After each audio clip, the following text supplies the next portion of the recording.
Start my screen. Well, welcome to the Aurora Energy Tracker app webinar on the 2nd of October 2025. My name is Martin Brocklehurst.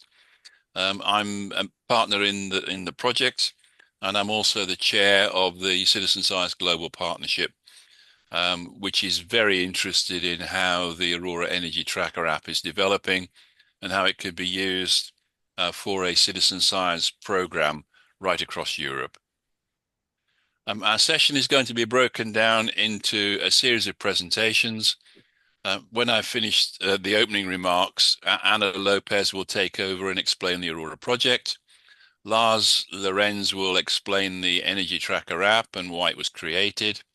And Victor Doncel will take us through a demonstration of how the app is used. And then I'll finish up at the end with a session on what's next for the app after the project end later on this year.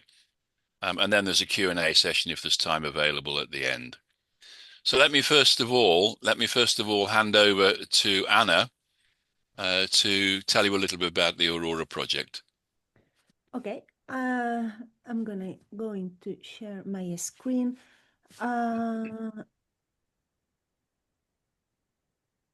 Okay. Can you see my screen? We can. Okay. Off you go, Anna.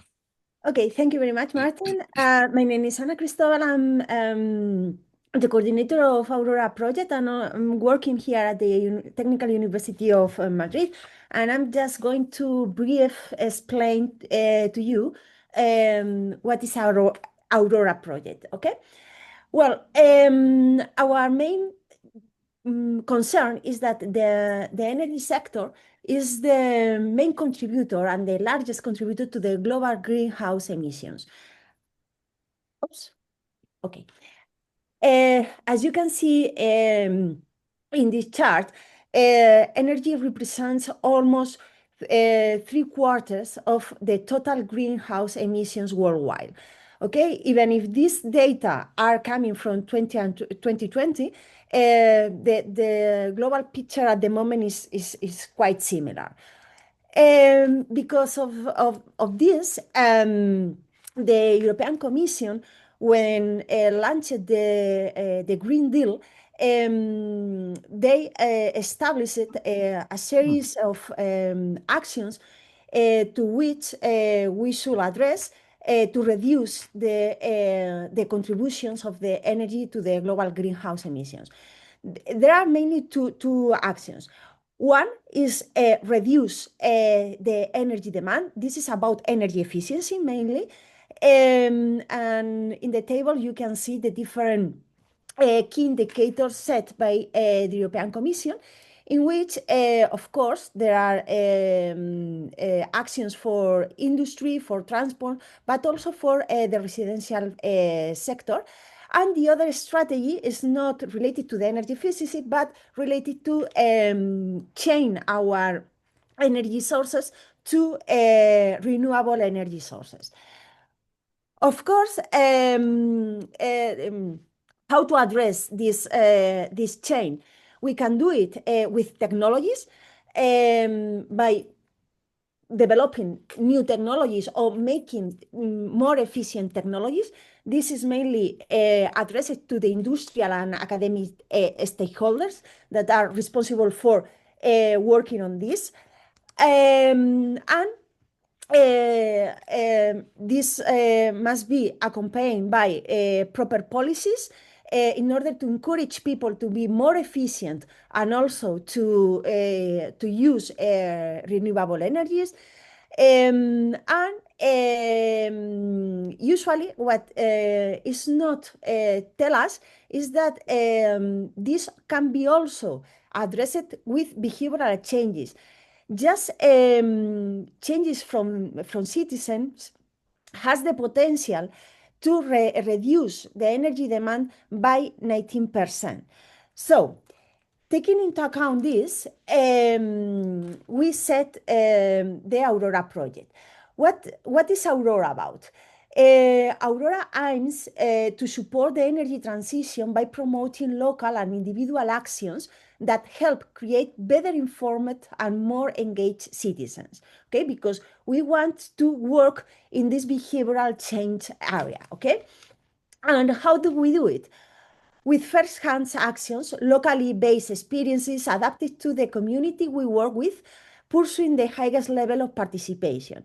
As you can see in the figure, there are many different ways in which citizens can be engaged in science and technology and policy in general in any change that goes from no participation at all to different actions that are more or less tokenims.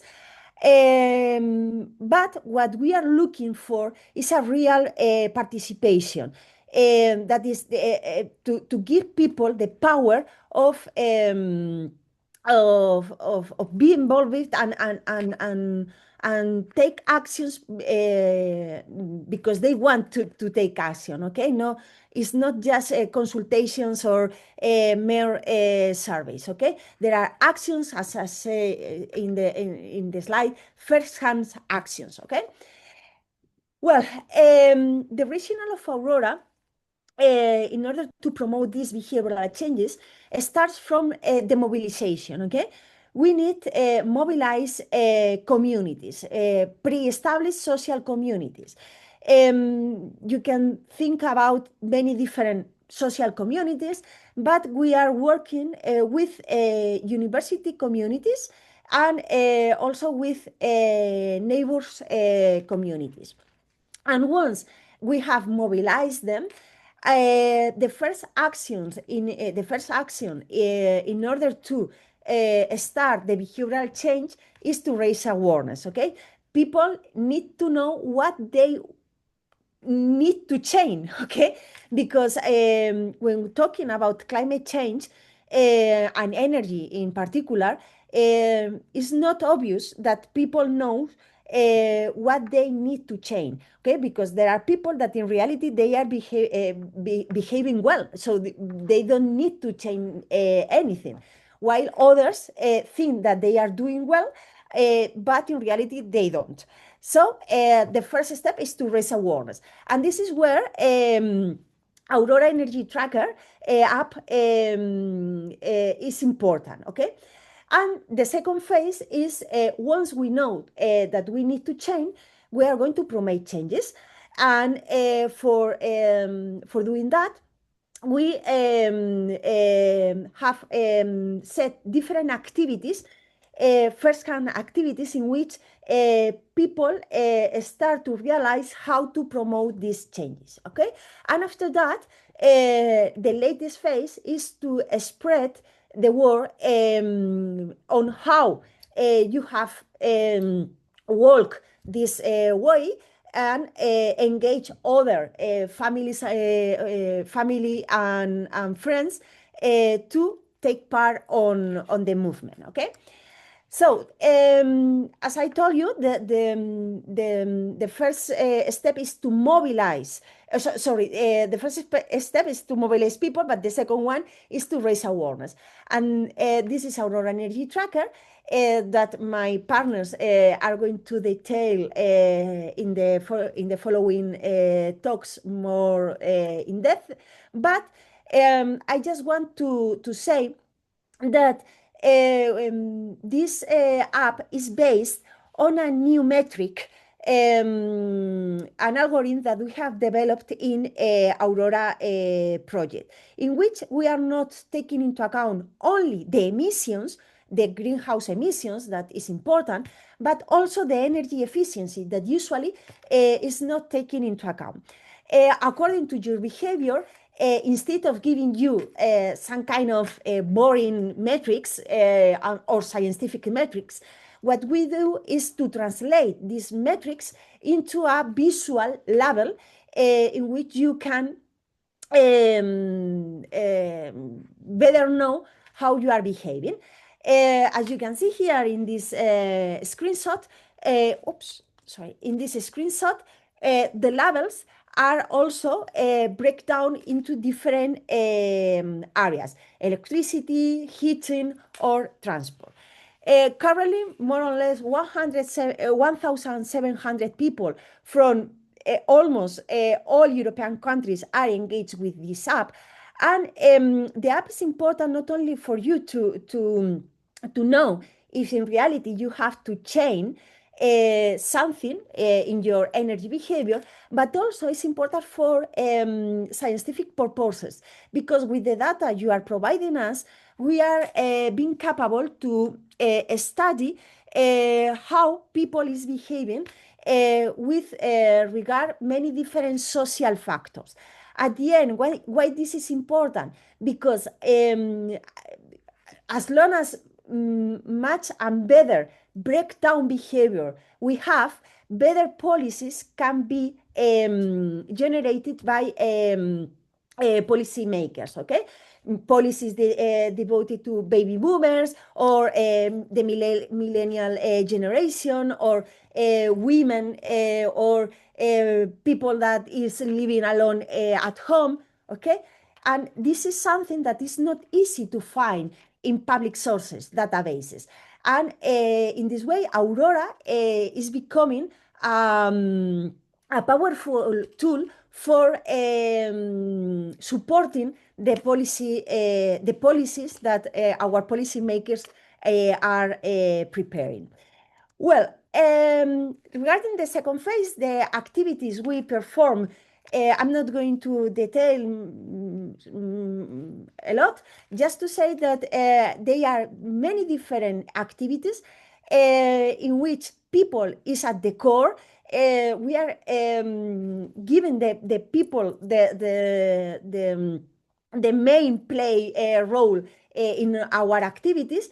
And these are from contests to workshops, debates, and co-creation.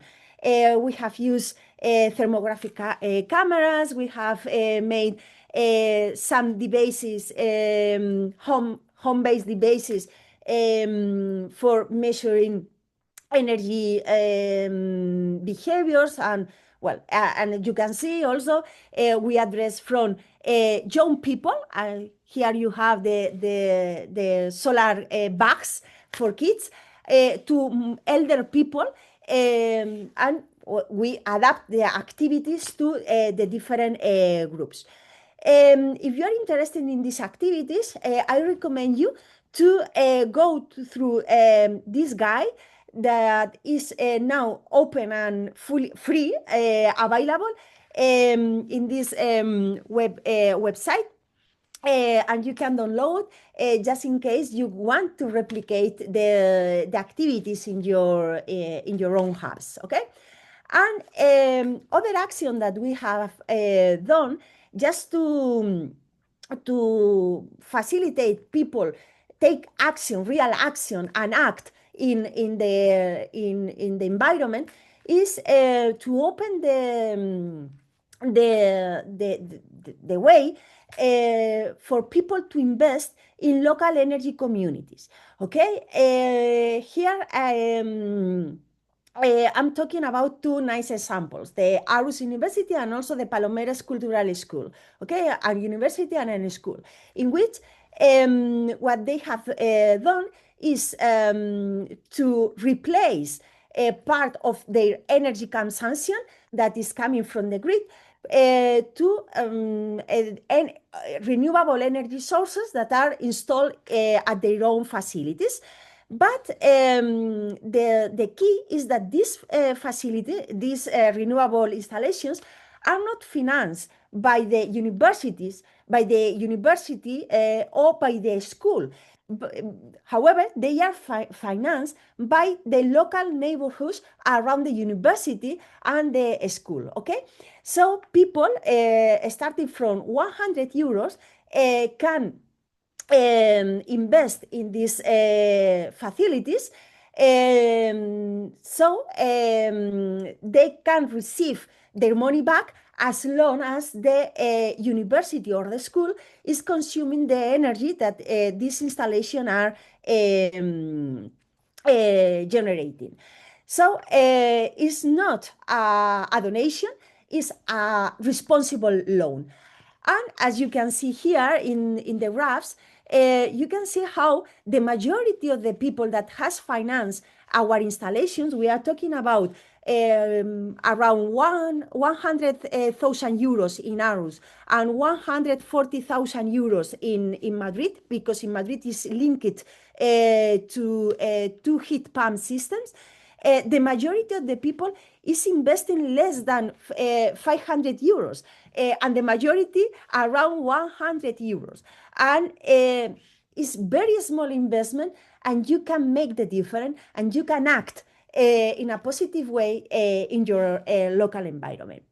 And the last point is that we would like you to join our ambassador program. Aurora has set an ambassador program with people that has joining us from many different parts of the world. Currently, we are 150 people that are working to support the project dissemination, to connect us with potential users of our approaches, organizations such other schools, other universities, NGOs, etc.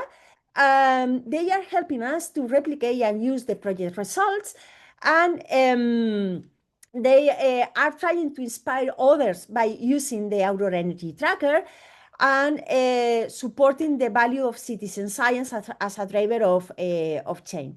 So here you have the QR code, but in our website, you have all the information about the Aurora Ambassador Program, and we would like you to join us and explore how to expand the impact of Aurora.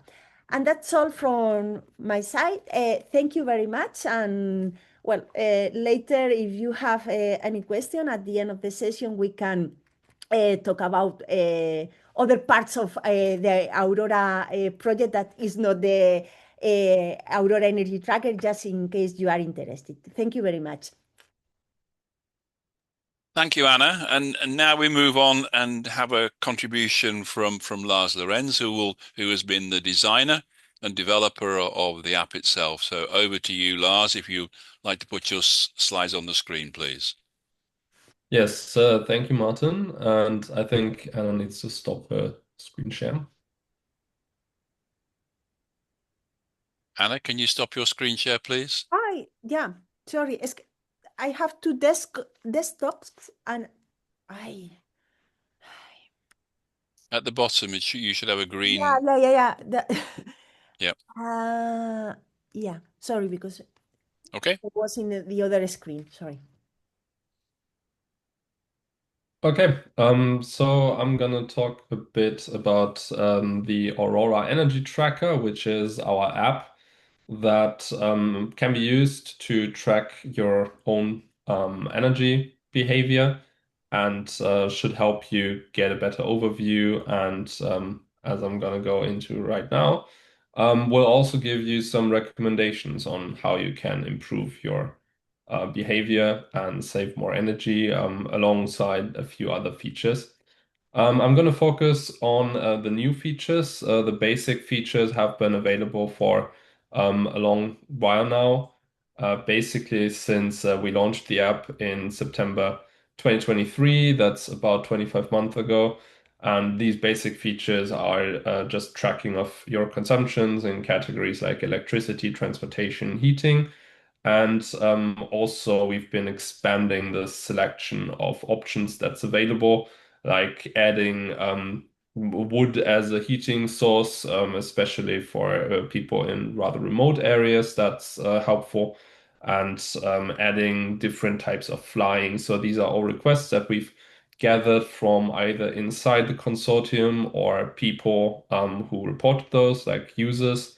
And we will be finishing the project off with another major update to the app to prepare for a period that is beyond the project, which I'm going to briefly go into during the end of this presentation. So who is actually using this? So obviously that's people who want to make change, who want to track their energy behavior. And currently we have about 2.8 thousand downloads, and that is amounting to 1.7 thousand users. The discrepancy here is likely due to people re-downloading the app on new devices. And together they've tracked over 170,000 consumptions, which is quite a significant amount. And as is natural with this, most of this is transportation because that's just the most frequent activity, while people then log electricity or heating on an annual or even broader spectrum basis. The app is currently available on in all European countries. Technically, it's worldwide, but we've gone the extra mile to include specific metrics and labels for all European countries. And that means if you're like me, if you're living, for example, living in Germany, which is not officially a demo site of Aurora, we still support full like estimates for the German values, so that electricity here would usually have a certain coefficient that might be different for users who are living in, for example, the UK. And the support languages are all the languages that we have available in the consortium, which are six. It's Danish, English, German, Slovenian, Spanish, and Portuguese. The app is complemented by an interactive dashboard, which is basically a website that is publicly available and shows a daily overview of what we have gathered in terms of data in the app. So this was launched of over 1.5 years ago in March 2024, and it allows users to explore various aspects of our app by defining certain sets of filters, like you can select which countries you want to look into, which categories, and there's also various other options there. And this is all handled in a data private manner. That means the data that's available to download here and the data that's displayed is only aggregate data. So it will say we have like 1,000 different users, but it doesn't say who these are or what each user specific consumptions are. It's fully translated in all the project languages, and it integrates with the Aurora web app, which is not just the mobile app that we have for iOS and Android, but there's also a version that's running inside any browser, and it's integrated directly into the interactive dashboard. So a new feature that we're quite excited about is personalized recommendations. And that means that users get a personalized recommendation for their specific data entries. So if you take the car for like every morning for, I don't know, 5 kilometers or something, then it's likely to recommend that there may be an option for public transport and you could explore that. So these are the types of recommendations. There's obviously a lot more also for heating, electricity usage. And we are excited to get those to users. And they are not available in the mobile apps right now, but we are actively working on that. But if you want to check them out, as of today, it is live in the interactive dashboard and the web app. So the account that you would be using for all of your like regular apps, like the iOS app or the Android app, that also just works on the web. And you will see recommendations there. They are automatically added to your profile on a dynamic schedule. So it could be that there's a new one like once a week, depending on your usage of the app. Maybe it's more frequent, less frequent. That entirely depends. And that's what makes making it personalized alongside the message content, obviously being relevant to your usage. Here's a quick preview of what this is going to look like. Apologies that text here is in German, but I think you get the idea. Another new feature is monitoring of PV installations. So Aurora is installing PV facilities into each of its 5 demo sites, and we are proud to show off the production those facilities are making. And we're doing this by integrating live data of the PV installations into the interactive dashboard. There's a separate tab called Solar Power where you can go and just check out for each demo site how much energy has been produced. And if you're interested, also export the data, do whatever you want with it. And that is currently supported for Aarhus and Ljubljana, with the other demo sites joining the ranks soon. So here's how that would look like. You'd first select the demo site, and then in this case, we get a production breakdown for the month of November 2024. But as you can see in top right, we can also select different timeframes, and this goes all the way down by just, you can click on a bar and then you get a breakdown for the day that's like 15 minutes intervals. So if you're really into those details, you've got them. And that is connected to the PV investments feature. So another major thing that Aurora is doing is allowing users located in the demo site locales to do micro investments into the PV facilities. And with that, users basically get a share of this facility, and that means they can offset their carbon footprint, because we understand that not everyone has the resources or the living situations that would allow installing your own PV facility in your house, apartment, whatever it may be. So that is a way for people to contribute and offset their own. And to do that, of course, we need to track how much of the shares you've actually bought for this facility. And that can be done now with this feature. It's also currently available on the web app. It will be coming alongside the update for with the recommendations. We're shipping that as like one final push. And that means you can add an investment to your app records, and that automatically calculates and updates an offset for you and also shows you exactly what your investment is actually contributing to the entire production of the PV facility. So for example, we can see this here. This is what it currently looks like on the web app. First you add your investment. It then adds that's the middle panel here, adds an offset. So in this case, it offsets your your carbon emissions, and by that also adjusts the label that you're assigned. And you can get an overview of your production. So in this case, this is the production of the power plant, but prorated for a hypothetical user that bought 15 shares in the Aarhus PV installation. I've already talked about this. We've added support for all European countries, which was quite an undertaking. And that has been available since December 2024. That is all European countries plus countries of the EU plus UK. And each country has its own metrics labels. And we've currently about over 340 users that have registered from outside of the demo sites, which is quite exciting. And they've contributed over 5,500 consumptions so far. Here you get a quick overview of all the features that we've since implemented, since we launched the app. I'm not going to go through the whole list, but of course you can always, if you're watching this as a recording, pause and check out what we've done. So let's quickly talk also about the strategy beyond the project. As you know, Aurora is an EU-funded project, and those are deemed to eventually run out. And we are committed to keep the app that is the dashboard, the web app, the mobile apps, the back end, everything that is required to keep this this service running operational for at least 18 months after the end of the project. That means that you as user can just ignore that we've actually formally ended the project and continue enjoying the app for at least that period of time.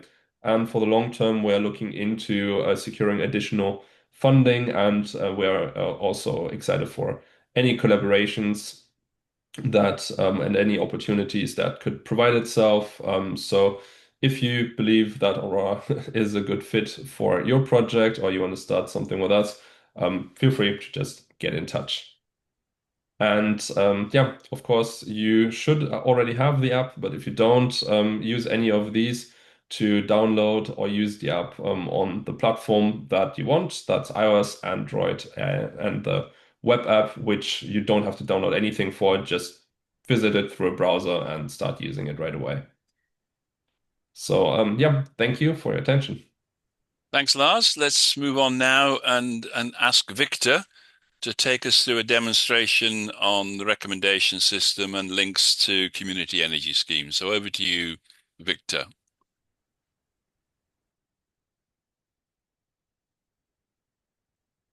You're still on mute, Victor. There you go. Thank you, Martin. Thanks for watching this video. I think I'm sharing my screen. Can you please confirm you can see my screen? Your screen is clear. Thanks. So I'm going to speak about this feature of the app, the AURORA recommendations. I will complement Lars' talk by making some reflections on what this Aurora app is and how can it be useful, because this is an energy tracker, as Lars has presented. This is a carbon footprint calculator, in essence, that is able to calculate your personal carbon footprint from your input. This is not a new application. There are other carbon footprints out there. Not all of them are available everywhere, and not all of them provide the nice features that Aurora provides. As an example, I will assume that you are familiar with these calculations, because most banks in Europe, as of today, are providing an estimation of your personal carbon footprint, because the technology that is behind was a 2021 project by MasterCard, so it's essentially pervading all Europe.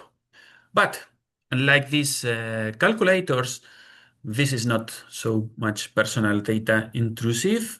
With Aurora, you can introduce the data you want, and we make responsible use of your personal data. We provide transparency because all the formulae, all the data we're using is publicly available for you to replicate the calculations, etc. We provide this easier visual label that Anna has presented before. And in addition, you do not get only information. You do not only get an opportunity to pay for the compensation to offset this carbon footprint. You get good information that can be good both for you and the environment. So, as Lars has presented, information is introduced by the user in the app. Electricity, heating, and transport consumptions. You can check the information, and I'm insisting on this. You can download this data in a machine-readable form. It means you make further use of this data if you are a geek, or if you have at least some computing skills. With this information, we mean to give you also more useful information by means of a recommender system that takes your data, the data that you have introduced, plus some context data, including weather data, location-dependent data, etc., and gives you information to reduce your carbon footprint. This system is giving you information on alternative heating sources, on alternative transport means, information on your PV, if it's installed or not, on your electric car, if you own one or not, and gives you some house efficiency suggestions. You can already check all this information in the dashboard. This is up and running very soon, also in the app as push messages. These recommendations are useful because sometimes you can reduce the carbon footprint and save money at the same time, and it's just that you don't know about it. So we hope we tell you this nudge that helps your pocket and the environment. Besides other benefits like better health, faster commuting, etc.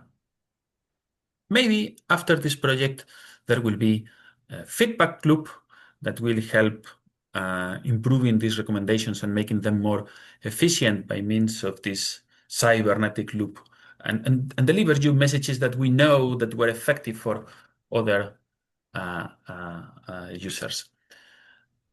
Because data is provided in a raw form, if you go into the dashboard and you get a JSON file, if you are not a geek, JSON file is a file that is readable by machines.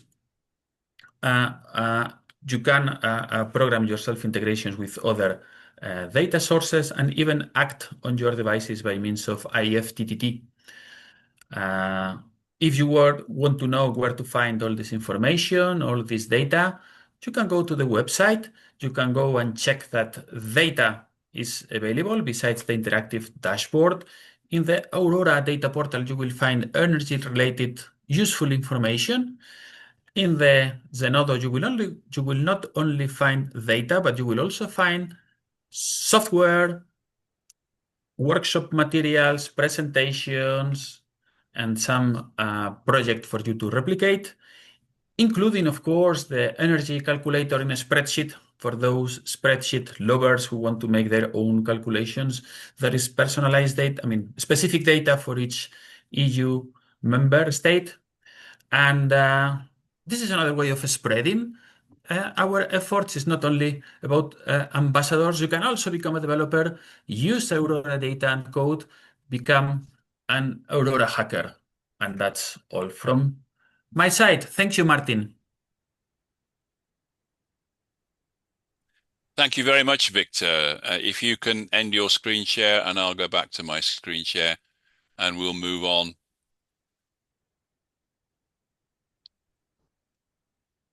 Okay.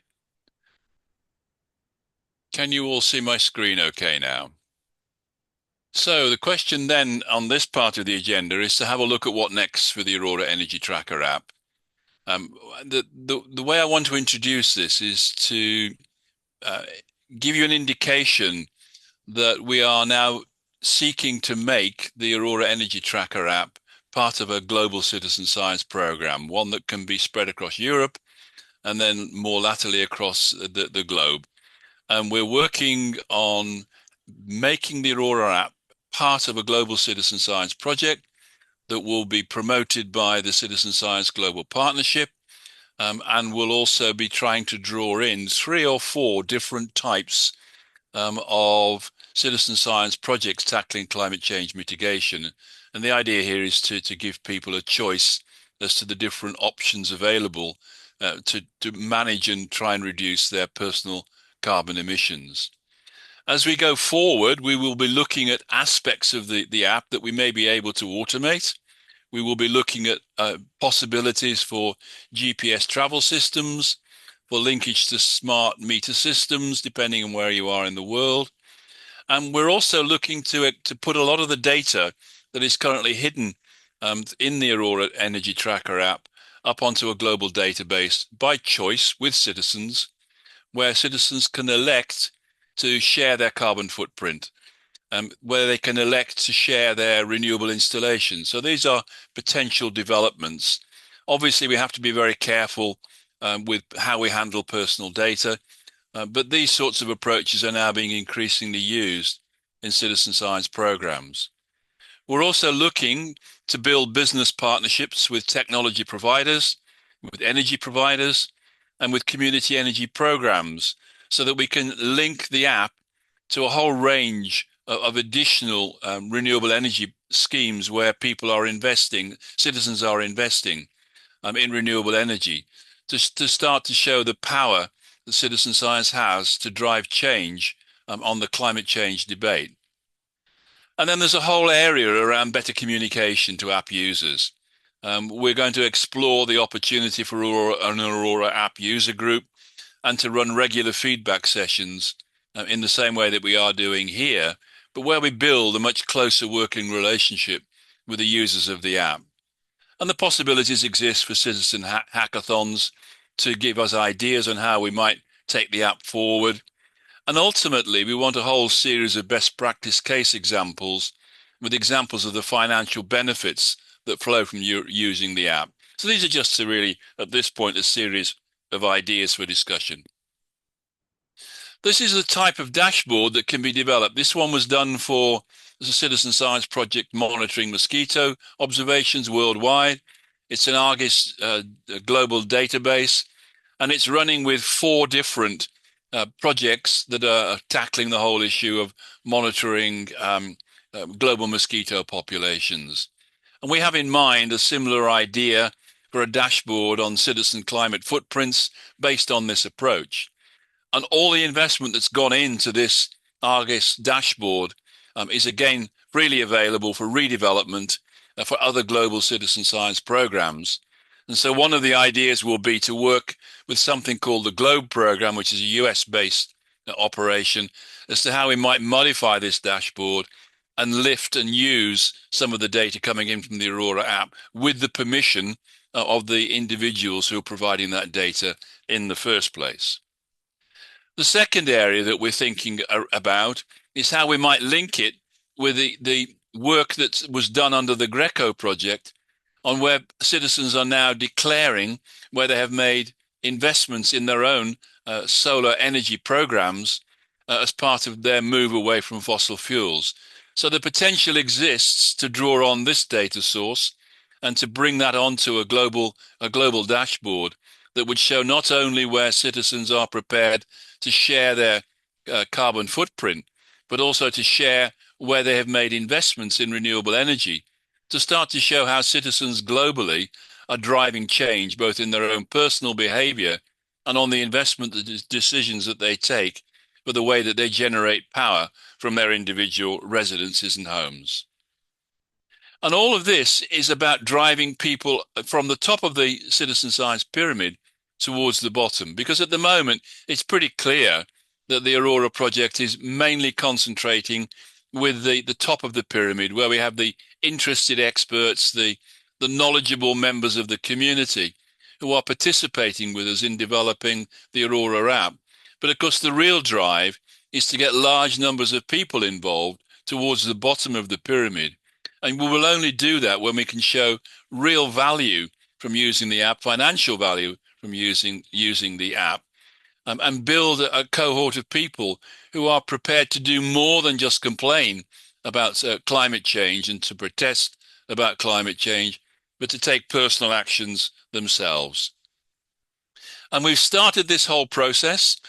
We've set up a global working group led by the Aurora project, which is now meeting on a regular basis to identify which of the current techniques and ideas that have been trialed in citizen science projects are right to go forward into a global program on climate change mitigation that will be coordinated through the Citizen Science Global Partnership.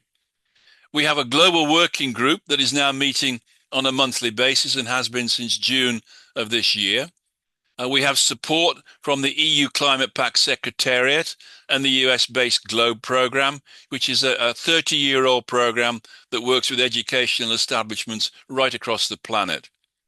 The first drafts of our reports came out in September.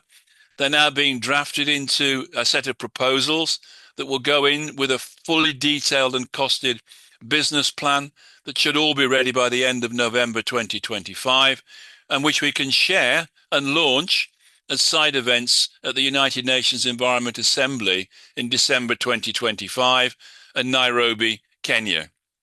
We've already started discussions with potential global partners, and the idea is that we want to try to attract potential technology supporters, financial supporters, and partners to work with us on launching this global citizen science program sometime during 2026, within the 18-month period that Lars outlined, that the Aurora Tracker app will remain live. And this will pick up then from the existing EU-funded project. And just to give you some idea, we're taking these ideas to UNEA. UNEA 7 which meets in December, is the highest decision-making body on the planet, which puts in place global international environmental agreements. And our idea is that we will take a delegation to UNEA. It's roughly around 28 delegates at the moment. And we will present some of our ideas in what are known as green room events, where we're being led by EU Climate Pact ambassadors. And we will have discussions with the UN Science Policy Business Forum, the Global Covenant of Mayors, the Climate and Clean Air Coalition, and with the chief scientist of the United Nations Environmental Programme. And we have some additional support for this now from the EU Green Deal Support Office, which is bringing together a number of the programs that are currently being funded by the EU to look at how citizen science can make a contribution to climate change. So this is all very exciting opportunities. We already have one global technology provider interested in working with us. We're opening discussions with the World Wildlife Fund, who operate their own apps at the moment, as to how we might cooperate and work with them. And clearly, there is an appetite in the global citizen science community to move across now into projects tackling climate change mitigation. I think at this point, it's also worth saying that what we're attempting to do is also to mirror what has already been done in one of the 3 priority areas for the United Nations in tackling the big global environmental problems of our day. The 3 are, of course, climate change, pollution, and biodiversity loss. And just to give you some idea, the strongest area for citizen science at the moment is currently in biodiversity loss. And here now, something like 60% of all the global data that goes into the Global Biological Information Facility now comes from citizen science. And the global programs that are running on biodiversity have now reached that critical takeoff point where, after a few years where they ran at very low levels of participation, now they are climbing the curve and providing some millions of people to participate and put data into the biodiversity discussions. And the growth rates we're seeing vary on some of these global programs from 20% per annum up to 40% per annum, because they've reached that magical mix of having apps on phones that people can see are really useful to them and provide real data that can go into big policy decision-making processes with the UN. So, an exciting opportunity for the future. I also have to say, it isn't just climate change where the projections are going forward.